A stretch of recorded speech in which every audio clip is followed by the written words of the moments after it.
So hi, my name is Selena. As you all know, through the presentation we've covered what is MOSE, how MOSE is mapped. Dr. Tyfan has went through that, closure techniques, and now we have Dr. Kapila here.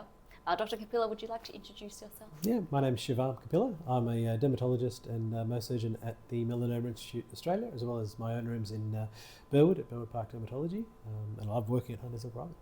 Lovely. Dr. Kapila will now go through aftercare for grafts and flaps. Yeah, absolutely. So the big thing with grafts and flaps are that they're quite complex skin repairs, and they therefore need a very precise and very particular way of looking after them. Each doctor will have a different precise moment in terms of dressing changes, and it's really important to confirm what that is. Typically, it's 2 days of dressings intact and dry, but some cases will require the dressing to be kept intact until review, and that might be 7 or even 14 days. So that's the most important particular regarding these things. Being bigger, they will often need pain relief, so it's important to ensure the patient has some pain relief to go home with, and also has a follow-up for reviewing the wound and removing the stitches. Beyond that, most of the time the dressing is pretty simple to manage, with things like Vaseline and supportive tape really being the only requirements. And so ensuring those patients have that to take home or have that available to them is really the key things about the aftercare of those wounds.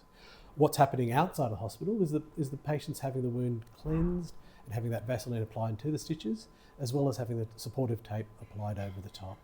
And it's important to find out exactly what the doctor is hoping to do for that particular wound at that day. Lovely.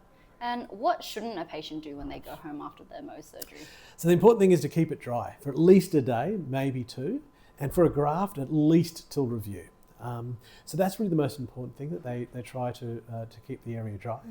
It's also really important that they don't pick at the dressing until they don't pick at the dressing until they're advised to.